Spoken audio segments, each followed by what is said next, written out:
My name is Nathalie Kermel. I'm a professor in the Faculty of Native Studies, as well as the director of the Rupertsland Center for Métis Research. Tawau, welcome to you all to this fall 2023 Métis Talks. So before we begin, we would like to let you know that Dr. Kisha Supernant's presentation will be recorded. We ask that everyone keep their video off and microphones muted. There will be time after each presentation for audience questions. So I'd like to start in a good way with the land acknowledgement. The University of Alberta is located on Treaty 6 territory, traditional gathering for Cree, Blackfoot, Métis, Nakota Sioux, Iroquois, Dene, Ojibwe, Saulteaux, Anishinaabe, Inuit, and many others whose histories, languages, and cultures continue to influence our vibrant community. I'd like to introduce the Rupertsland Center for Métis Research and its affiliations, mainly because maybe not everybody is familiar with the Rupertsland Center for Métis Research, or what we call RCMR. RCMR is a joint venture between the Métis Nation of Alberta, the Rupertsland Institute Métis Excellence Center of Excellence, the Faculty of Native Studies, and the University of Alberta. The Rupertsland Center for Métis Research is housed in the Faculty of Native Studies at the University of Alberta, and is an academic research program specifically geared towards Métis issue. The goals and objectives of the research center include building provincial and national connections with the Métis community, increasing research capacity to advance Métis-specific research, training and employing student researchers. Métis Talks, well, we do all kinds of different activities, conferences, but Métis Talks are public events that occur in the fall and spring and highlight Métis-specific research, art, and culture.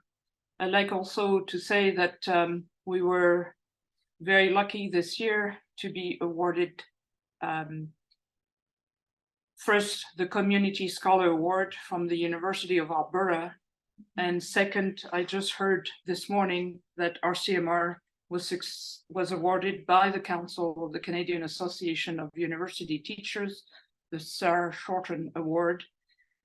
The award is presented to individuals or groups that have made outstanding contributions to the promotion of the advancement of women in Canadian universities and colleges. So this is fantastic for RCMR, and certainly shows that there are great work that is being done. And we're very lucky to have different affiliates across the Métis homeland, and also to be involved in teaching and research and all kinds of different activities with our affiliates, but also other people across the Métis homeland. So today's topic is on data sovereignty. So I'd like to first introduce Dr. Kisha Supernant, who's Métis, Paspaches, British, is the director of the Institute of Prairie and Indigenous Archaeology and a professor in the Department of Anthropology at the University of Alberta. Her research interests include digital technologies in archaeology, Indigenous archaeology, community-driven research, and heart-centered archaeological practice. Over the past several years, she has been helping Indigenous communities in Western Canada use technology to locate and protect unmarked graves. She is on the National Advisory Committee on Missing Children and Unmarked Graves, and the AAA Commission for the Ethical Treatment of Human Remains. Kisha's presentation title today is Métis Data Sovereignty, Our Rights to Care for Our Ancestors' Belonging. So welcome, Kisha. Thank you so much. Really happy to be here, and congratulations on the award.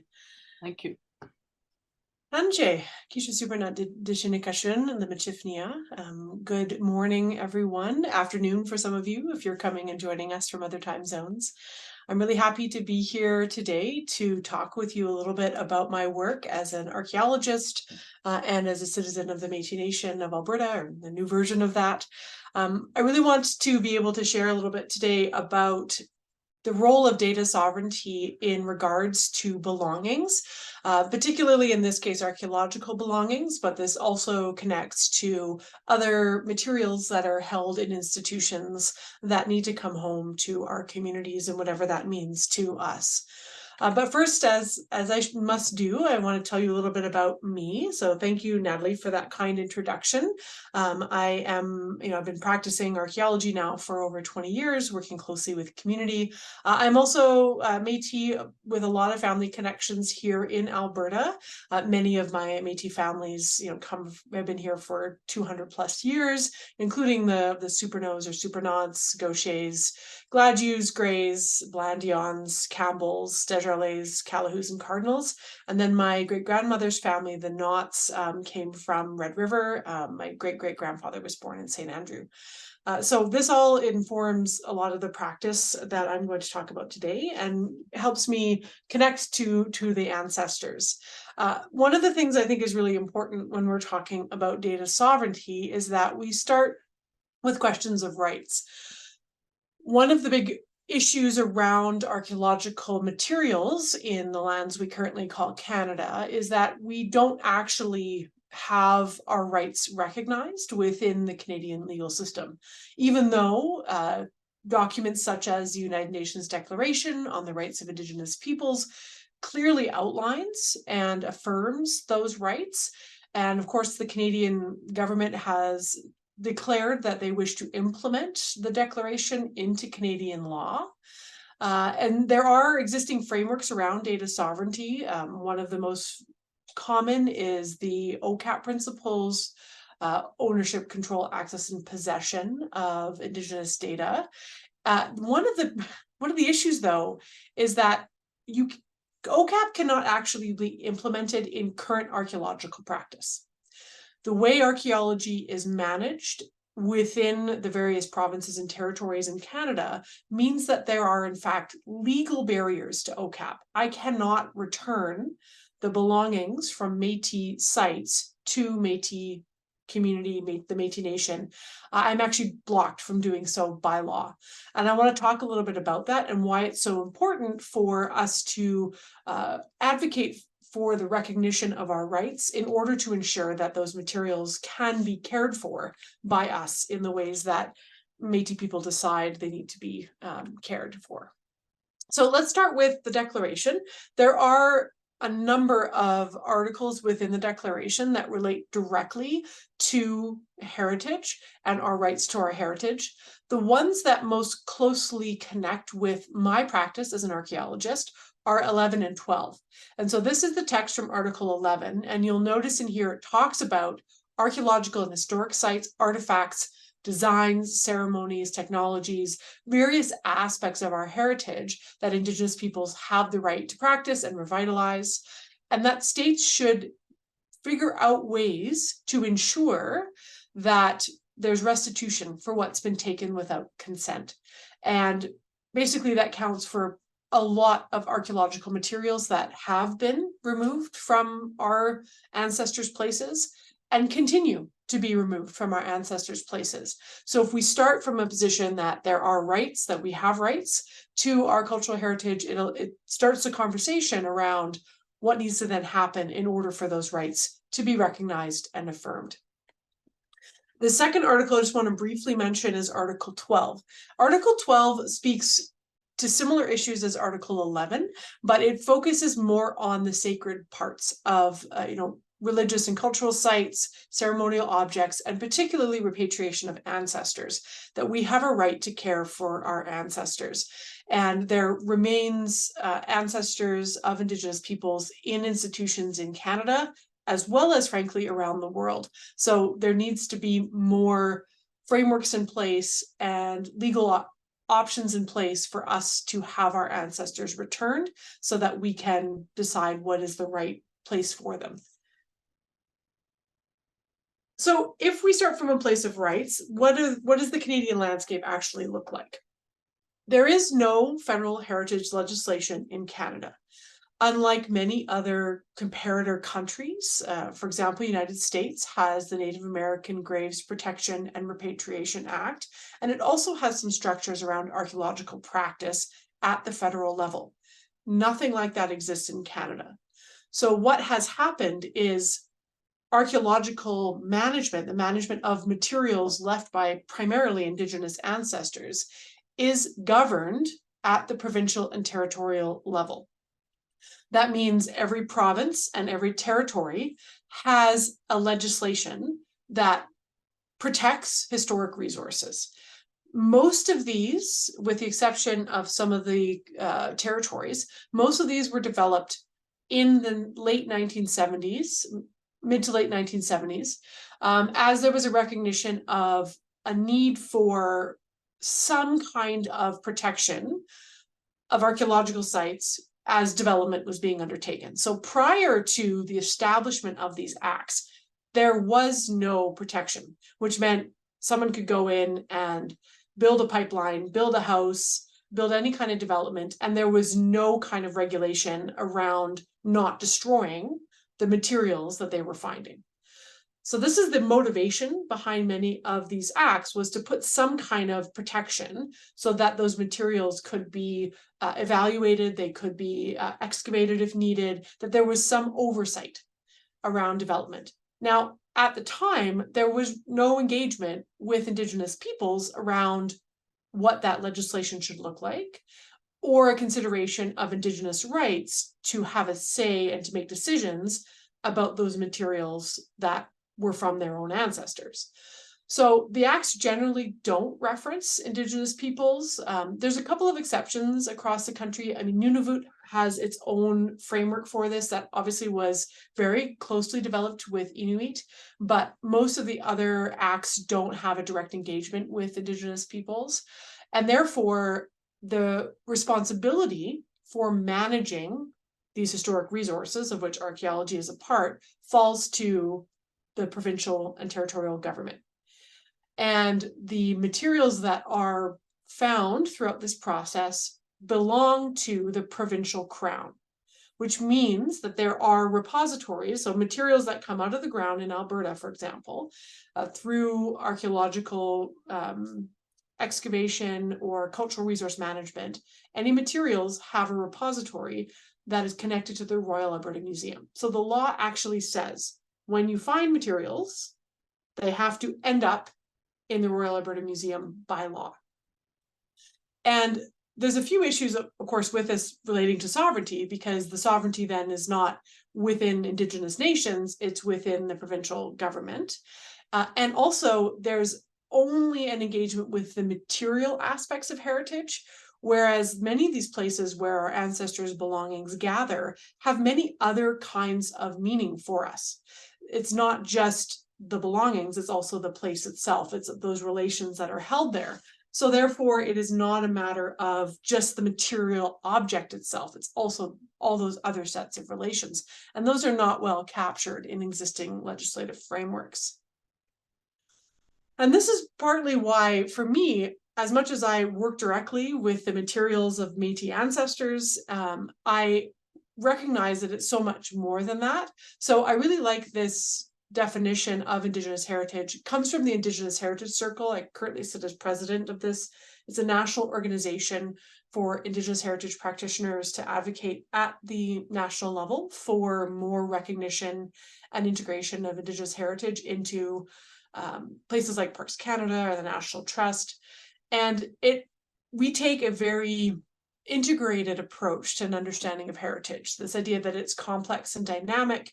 It's everything from, songs and stories and ways of knowing and being, to the expressions of those and the practices and the materials and the land. And that it can't be separated out from that. And it's not static. It's not something that is in the past. It's something that's in the present that we live today. So when I'm thinking about heritage rights, I'm thinking about this in a very broad sense. So when I think as well about what could we do to develop a national framework that upholds Indigenous rights to heritage, I'm not just thinking about repatriation. I'm thinking about our broad connections to place, to history, and to all of the knowledge that our communities hold, of which return of ancestors and belongings is an important part. And this is particularly important for me in the context of who we are as Métis people, because even within current archaeological practice, we are often considered. Most of our material is sort of lumped in with historic archaeology. There's a strong divide between pre-contact, so pre-invasion, and post-contact. All Métis archaeology is inherently post-contact because we are a post-contact Indigenous people, but our material culture is therefore not considered as connected to us. It's sort of European and First Nations, and once again, we're kind of left out. So I'm really committed to using archaeological practice to help us reclaim our stories. Many of our communities hold a rich oral history and a shared knowledge of that past, but there's a power in the material aspect of that history as well. And I'm very inspired by my own journey of how going to these places of the ancestors has helped me reconnect. My father was raised in foster care, and so I did not know my community growing up. And I've been on a long journey of reconnecting over the past 20 plus years, including to living relatives. But when I can connect also to my ancestors, such as my great-great-grandparents, whose photo is on the slide here, it's Alexis Supernant and Marie-Flora Gaucher. He was born in Lesser Slave Lake at Gruard, and she was born at Lac Saint Anne. And I want to tell their stories. And a lot of the work I do is in that time period in which they would have been born and they would have been growing up in the 1860s, 70s, and 80s. And I want to be able to learn about their way of life and to be able to share that with my community to reclaim those narratives. Part of the issue within Métis archaeology stems from other issues in how we're conceived of as Métis people by many, and that the mixedness is the defining trait of who we are. And we sort of see various versions of this play out in how archaeology itself has been looking at our history. There's a tendency to think of, again, that any sort of fur trade post or other historic site, especially in Western Canada, the narrative and the focus of that telling of that place has been on the European people who were there and their interaction with First Nations people, not on the fact that it's actually our story, right? As Métis people, our origin is closely connected to the fur trade. So every fur trade site, certainly in Western Canada, east of the Rockies and some west of the Rockies, are directly connected to our history. But if you look at the materials that people have studied from these places, we are not in those reports and those publications at all. And that's partly because we're not conceived of as part of the story in the same way. And you're going to hear from Dr. Chris Anderson later, but I really take this idea of, our mixedness is not our primary defining trait. We have a culture, we are a nation, we have a shared history, and we have a shared archaeology. So when I'm looking at archaeological materials, I'm looking for who we are as Métis people. And I'm trying to understand that material history. Now, it of course overlaps and intersects with other folks living at the same time, but we were distinct, we became distinct, and that is a really important part of how I understand our archaeological record, and also how I engage with the question of our sovereignty over our own data, right? So we don't have sovereignty over pre-contact material culture, it's not ours, but the materials that are from our ancestors is where we have sovereignty over those materials. When I first started doing Métis archaeology, which was over 10 years ago now, which seems kind of, amazing to say, I started looking into what had been done. And there had been some archaeology done primarily in the late 1970s, early 1980s. And it was a lot of times in response to the expectation that Métis archaeological sites were going to get destroyed through development. So let's learn what we can from them. There was no involvement of Métis people. That was just not a thing.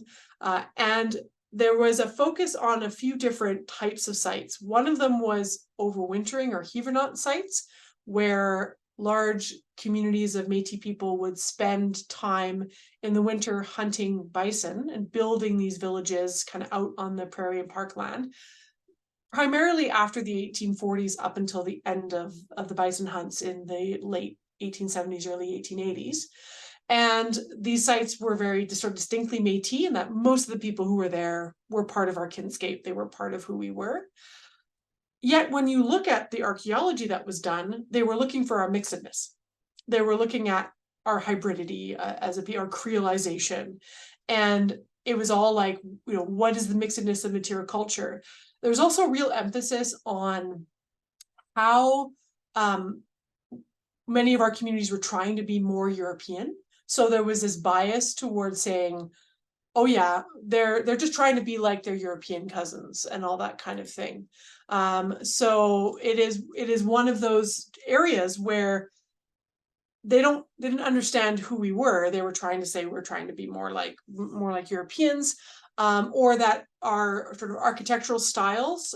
This is one of the articles talks about, was sort of closer to nature, and I'll come back to that in a bit, because it's a misunderstanding of what our site layouts actually look like and why they are the way they are. And then there was a dismissal of any kind of First Nations type material culture, particularly stone tools. And there's actually a whole article saying that Métis didn't use stone tools. Any stone tools found at Métis archaeological sites are from earlier time periods, which in fact is not true. I've excavated several of them and the materials all mixed together. But again, there was this real bias in the way that the work was being done. And this is actually what caused me to start EMITA. So this is the Exploring Métis Identity Through Archaeology project. And I started this in 2012. And the first thing I did is I went to Métis government and I said, I worked with Frank Tuff, who was really helpful in building some of those relationships for me when I was newly come to the University of Alberta, and said, what can archaeology do for you? Is there something that I could develop that you think would be helpful? And a lot of it came down to defining our material presence throughout the homeland. Because as much as we might have historical documents and we might have oral history, sometimes the evidence provided by the material record is more listened to by folks who rely upon Western systems of knowledge. So it's seen as a different kind of proof. And that became something that was of a lot of interest when I raised it. And then there's certain areas that people have wanted to focus, like Southern Alberta, for example, or different parts of Northern Alberta where we may not have harvesting rights recognized. So how can the material culture of our ancestors demonstrate our presence in these places? It was also a way for me to understand my own history and work with members of my own family. I actually met one of the key relatives in my family, Cliff Supernant, when I was doing work around the archaeology of Métis places, and that has opened up a whole bunch of spaces for me to reconnect with living family members as well. So as I was working through how I wanted to approach Métis archaeology and not just sort of relying upon these archaeological models around creolization and hybridity and all that, I wasn't interested in doing archaeology of Métis. I was interested in doing Métis archaeology, which to me is, how do we bring our ways of understanding and knowing to the practice of archaeology itself? And this is what led me to this model, which I use in my work around the weaving of the sash. And here it is that there are many threads in the sash, and these different threads can map onto different types of data. So when I'm looking at archaeological material, how can I make sense of the different threads in the sash? But also that the thread, you cannot make sense of an individual thread. Right? An individual thread is not a meaningful thing to look at it is only in the interweaving of these threads that we can make sense of sort of the richness of Métis history, because that weaving together is what creates the pattern.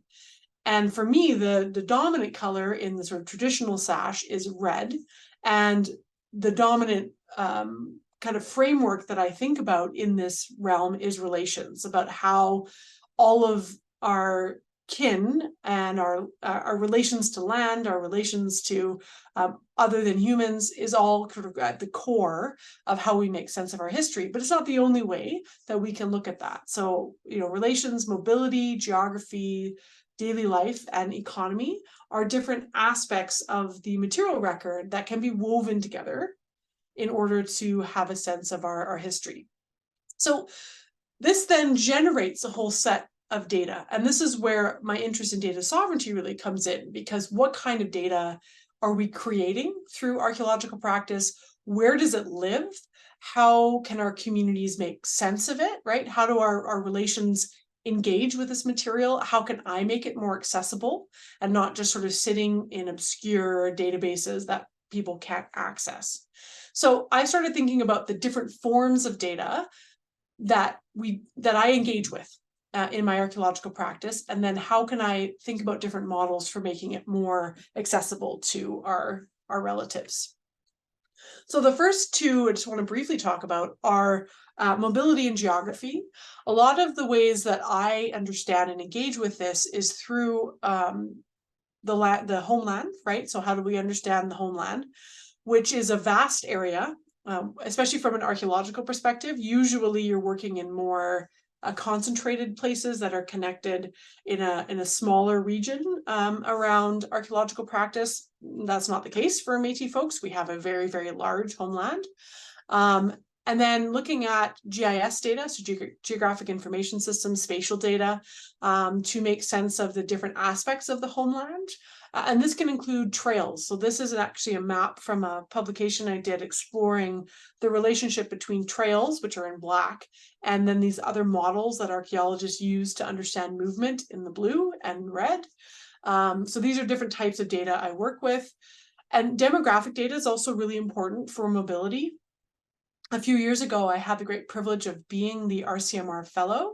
And as part of that work, I looked at mobility through some demographic data connected to Lac Sainte Anne and trying to understand, where people moved from that place. And there's actually a real rootedness to that place that you can see in the demographic data, but it can inform movement. It can inform an understanding of connections to different places in the homeland. Belongings can also show mobility. So the movement of Métis people throughout the homeland, where were materials coming from, where did they end up? And then, of course, we know in our own history that there has been lots of histories of movement, but also connection to place, that our mobility doesn't actually detract from our connection to place. It's not like we're nowhere. In fact, we're kind of everywhere. For the economic thread, this is something that archaeology is well equipped to understand, and there's a long history of understanding sort of economic practice within archaeology. And this can be both that spatial data, where were fur trading posts, how do they connect to other Métis places, things like trapping routes and places like that.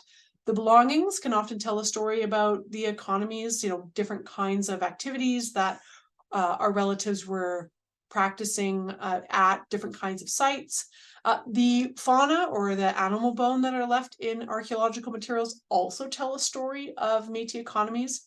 Overwintering sites are a good example of this, where we see a preponderance of bison remains, which is not entirely surprising considering Métis folks were out there hunting bison in the winter. But we also see other kinds of small mammals, hare and muskrat and other things like that, as well as fish.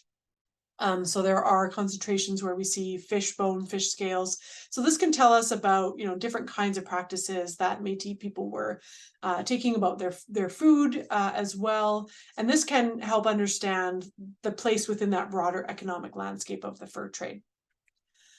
One of the other areas that archaeology is really good at understanding is the kind of details of everyday life within different time periods, because most of what we look at are things that were deliberately or inadvertently discarded.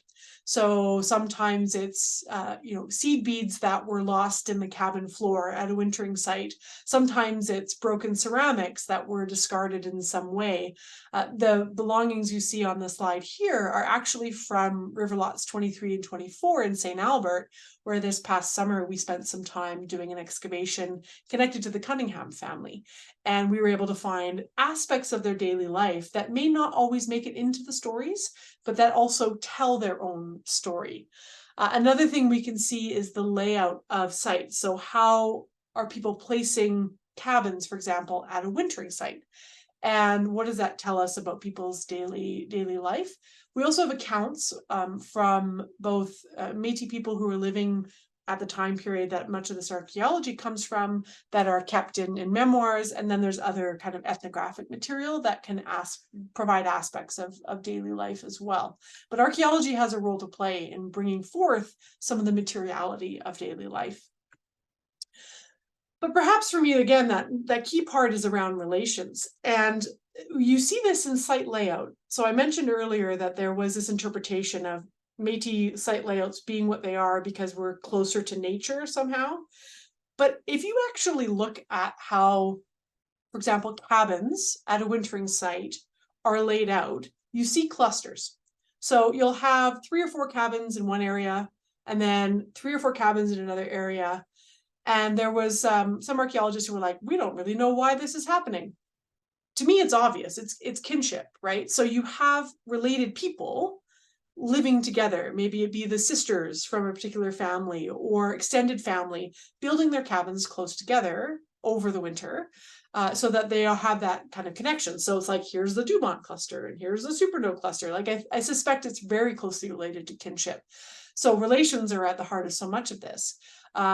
But also this idea that when we are looking at the belongings of Métis ancestors, there's also a question of them not just being objects. They're not just these separate things to be weighed and measured. They have a role in our relations as Métis people.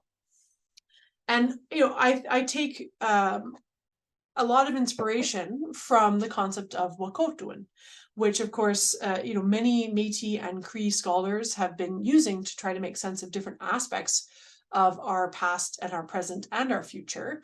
And this has really caused me to reflect on what this means in archaeology. So this is a quote from Maria Campbell, which I like to use to think my way through Wahkohtowin about not just being relations, but being a set of reciprocal responsibilities and obligations to care for those relations. And this is, for me, the kind of the heart of why sovereignty over our cultural heritage is so important. Because when we think about how archaeologists have made sense of our history through the objects, when they have even made sense of it at all, not just destroyed our history, it has been very much through this objectification. So this idea that the belongings are objects to be weighed, to be measured, to be studied, and that does, in fact, a lot of harm to our relations. And one of the most important teachers for me in this actually was one of the belongings that we uncovered. This is a beadwork pattern, which was found by my graduate student, Eric Tebby, at the Chimney Coulee site, which is in southwestern Saskatchewan, not too far from East End. And this is a Métis wintering site, as well as a couple of other things. But this piece was found just outside of a Métis cabin. Normally, we just find individual beads, but we find them in the thousands. So it is by far the most common belonging we find, but rarely we find them in a pattern. And if you look at historic Métis beadwork, you see versions of this flower bud throughout it with similar colors and similar kind of design. So coming across this was really powerful. And it made me think about beads. And what do we call beads in archaeology? So typically in archaeology, beads are put into different categories of things. And they're often put into like clothing or adornment or personal belongings. But there's so much more than that. Just putting them in like personal category, for example, a lot of the materials that Métis were beading, especially Métis women were beading at the time, weren't just for their relatives. Sometimes they were, but they were often for sale on the market as well. And so they have other layers of meaning, and they were part of knowledge transfer, part of connecting to plants and animals in the areas around. So putting them in these boxes doesn't really make a lot of sense for how we might engage with beads. And this is because these belongings are not objects, they're relations.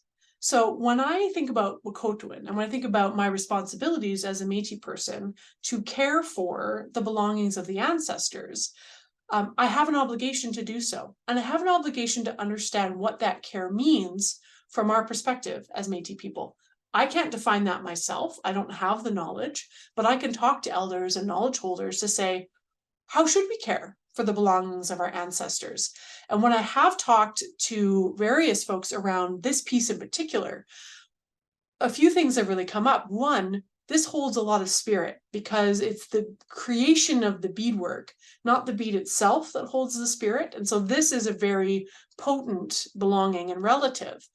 And also I was instructed to keep it with medicines because it sits with various kinds of medicines and also with tea. And then the question also becomes, where should it live?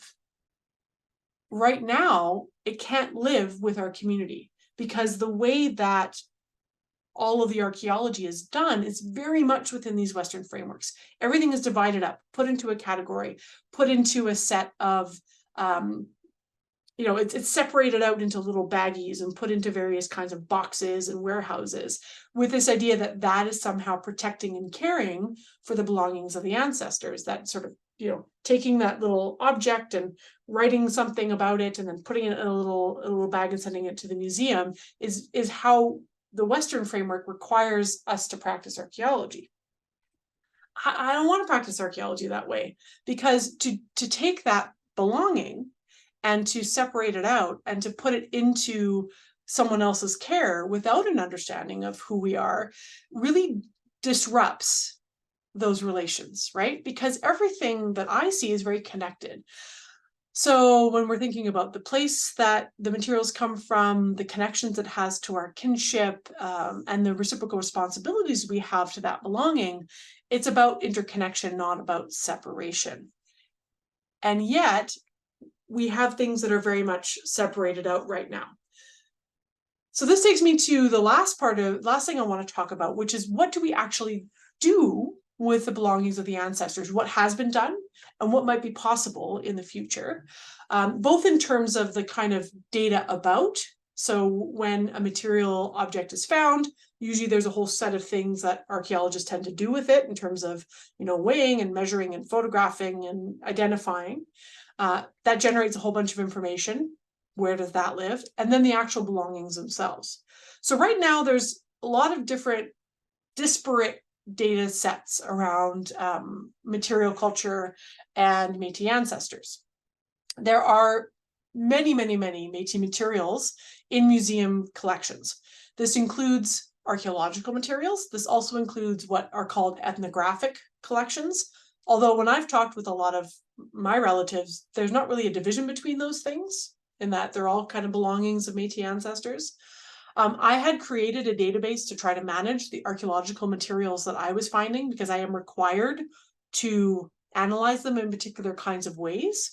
There are, things like the map database that has a lot of information about Métis places, Métis families. The Digital Archives Project, which also contains a lot of information about this. And then there's lots of information in lots of archives. So there's data about us everywhere. And the question becomes, how do we bring this together and how do we assert our sovereignty to many of these records, both material, documentary, photographic recordings, etc. Now, I have to come at this primarily from an archaeological perspective, as that's my area of specialty, but I think there's a lot of opportunity to think about this much more broadly. And this is the problem. And this is what I'm facing, is that belonging of that beadwork has to go to a museum by law. Otherwise, I can't hold archaeological permits and I can't continue to do archaeological work. So I am required to follow the rules, but many of our belongings end up in places like this. And to me, this is not care. This is a form of incarceration. So we need to figure out what that care looks like, because in boxes in a warehouse is not care. And therefore, there needs to be change in the systems to ensure that we can care for the physical belongings, but also that we can be stewards and care for the information, who has access to it, how it gets presented, what stories it can tell. That also needs to sit with us. So both the physical side and also that digital side. So what have I been doing in this regard? I can't change the law right now, although I will continue to advocate for considering, policy and legal changes. One thing I can do is the materials that I have had the privilege to engage with and to uncover, I can think about ways to bring them closer to our communities. So I have to do the archaeological work because that's part of my requirements for my permits. But I can also figure out ways to bring that information back to community that doesn't require them to make sense of archaeological data. Because a lot of times when we talk about archaeological data, it's like, what square unit did it come from? What layer, what level, how is it identified in historic documents? That might not be the questions that my relatives want to get from me, or from the material. So I've been thinking about and talking with community members about what would it look like for Métis people to be able to access information about those belongings based on the questions that they have.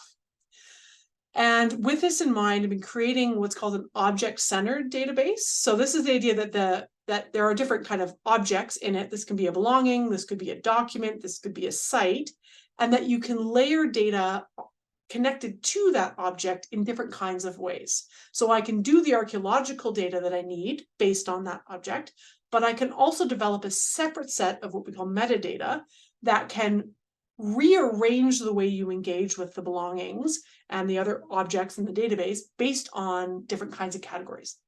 So this would then be a community-facing portal where we could just, Métis people could decide what should be accessed by whom and at what level of permissions. And it could also be organized based on the types of questions that the community might have about the belongings. And I'm starting this with archaeological materials, but it could expand to other kinds of data as well. And it's different than databases that are based on tables, which are known as relational databases. This is very much more flexible and can be accessed in different kinds of ways.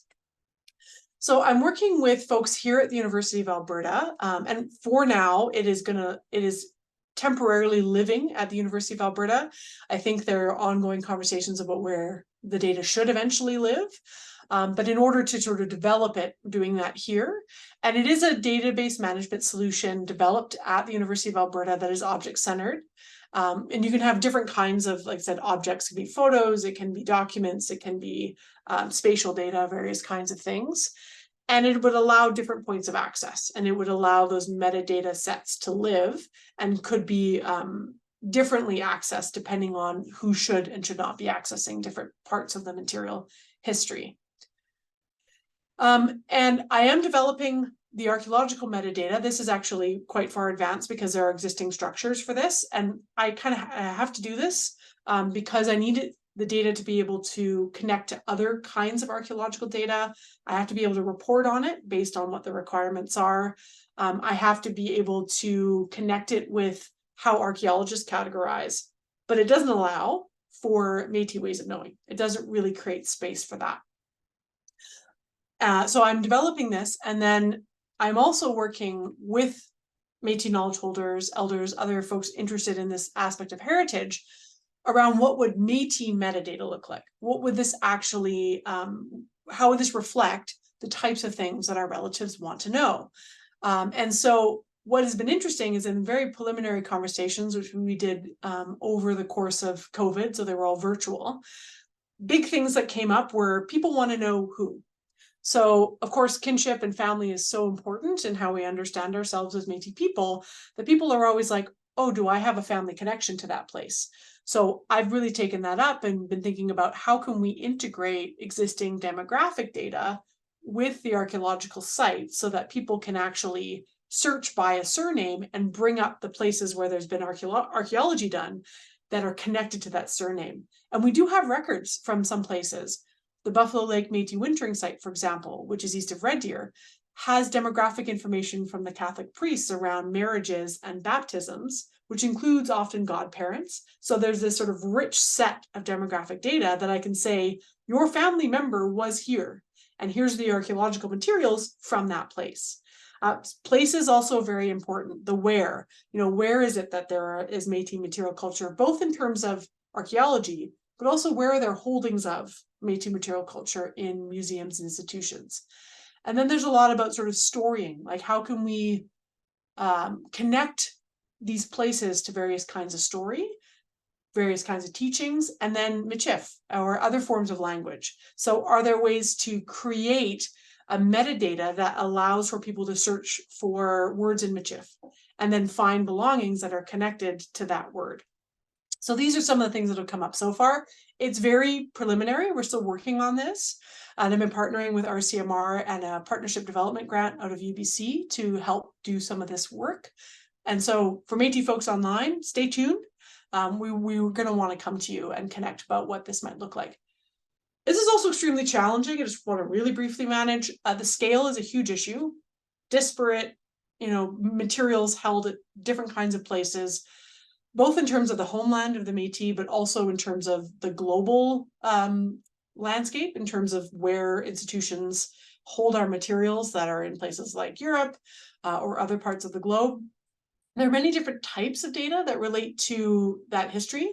So there's the material, there's also the photographs, the documents, the recordings, etc. Different kinds of formats that things are in, and some of them are more or less accessible. Also, this idea that many of us are displaced from where our families were originally. So how do we find ways to recognize that and to continue to include that material culture from those places of displacement as well? I'm very interested, for example, in what the archaeology of road allowance communities might look like and how that might help tell those stories in different kinds of ways. And then, of course, there's a question of the fact that there are many belongings that are not recognized as Métis, including a lot of archaeological material that probably is Métis, but is not recorded as such.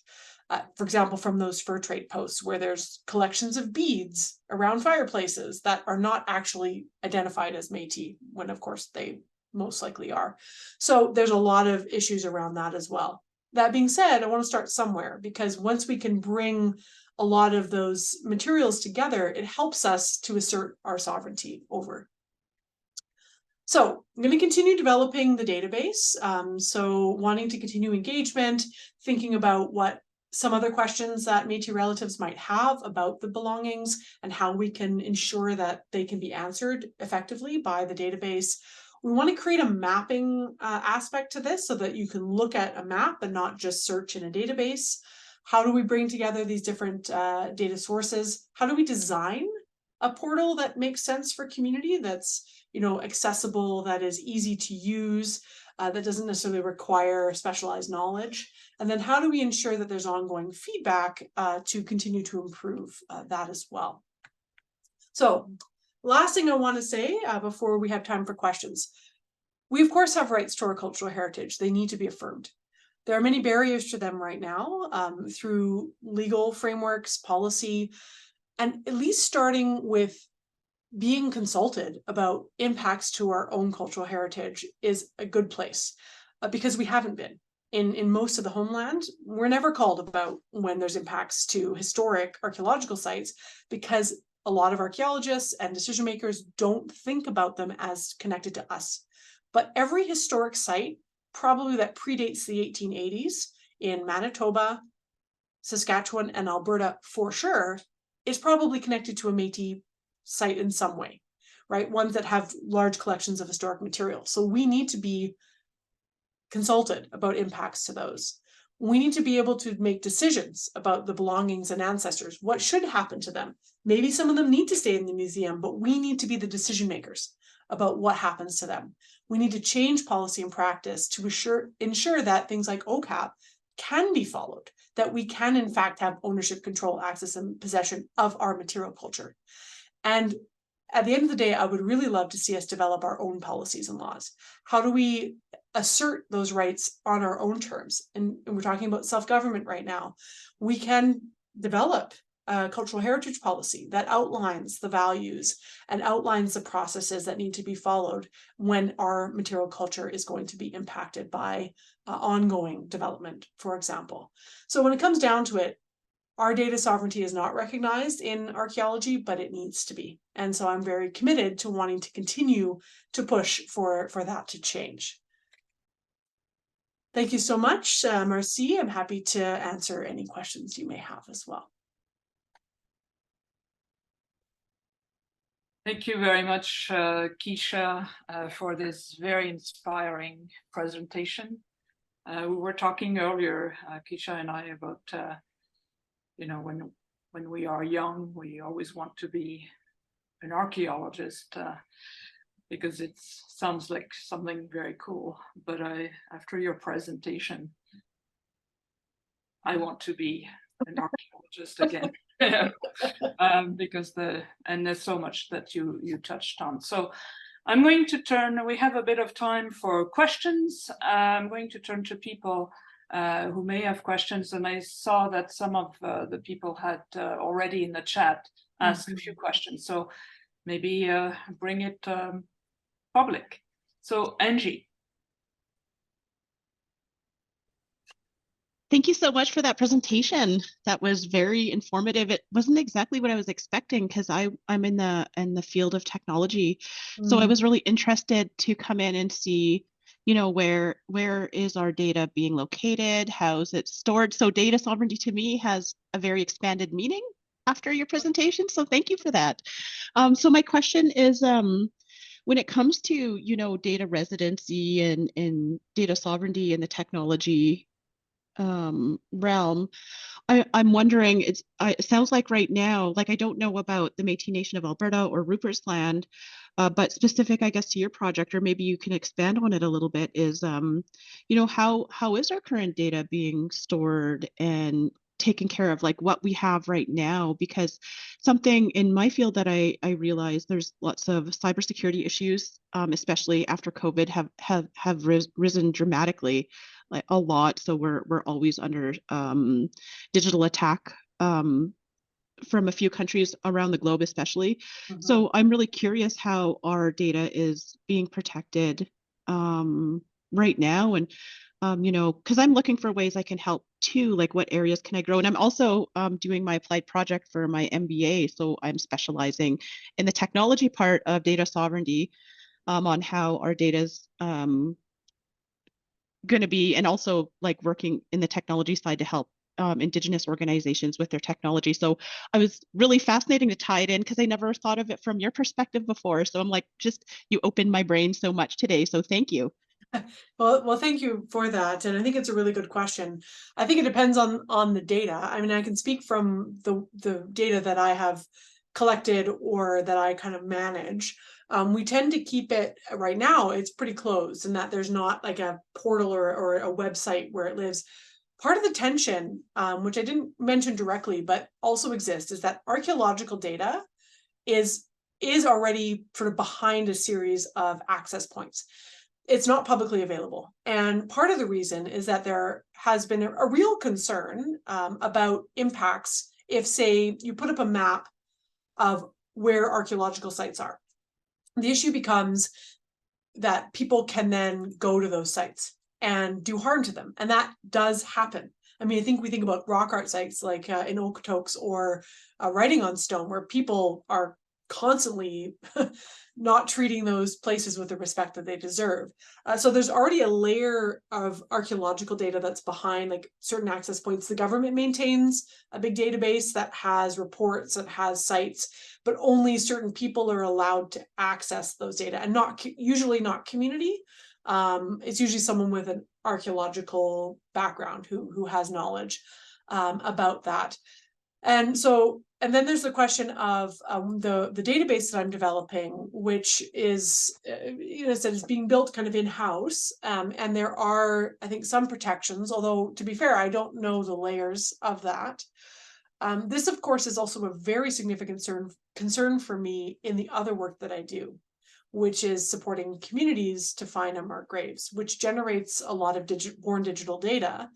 which belongs to those nations and does not belong at the university. But many of those nations don't have the infrastructure to maintain that data in a secure way that doesn't sort of involve the risk of having something on a physical computer or on a hard drive. And if that gets lost or corrupted or anything, then the data is lost. So this remains a kind of a really big issue across many aspects of my work. And I think it also relates to many other aspects of Métis data.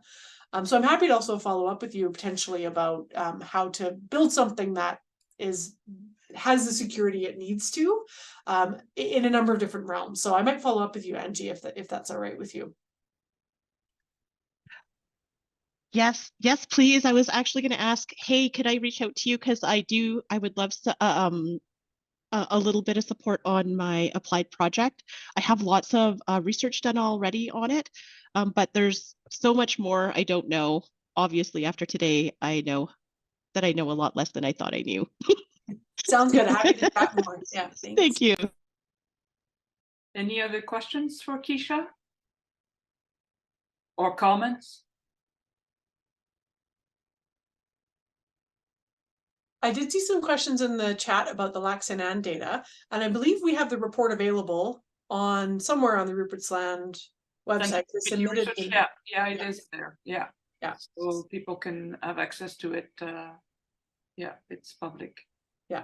So we can maybe try to dig up a link and put it in there for folks who are interested. And it's just a preliminary study, but it was really interesting because I was basically trying to map members of families who were born in Lac Saint Anne to see where they ended up in demographic records over the course of their life, sort of in those moments where you have them recorded. So Métis script or census, that kind of thing.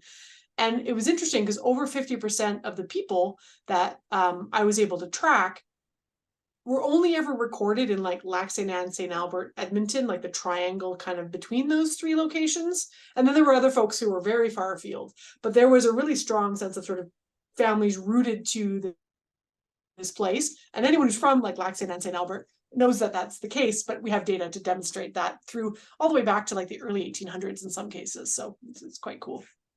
So like people who are interested in having access to that report, you can contact RCMR, especially Amanda Evans, and I'm sure she'll be happy to send the link. Any other questions or comments for Kisha? Nadir. Yeah, thank you, Kisha.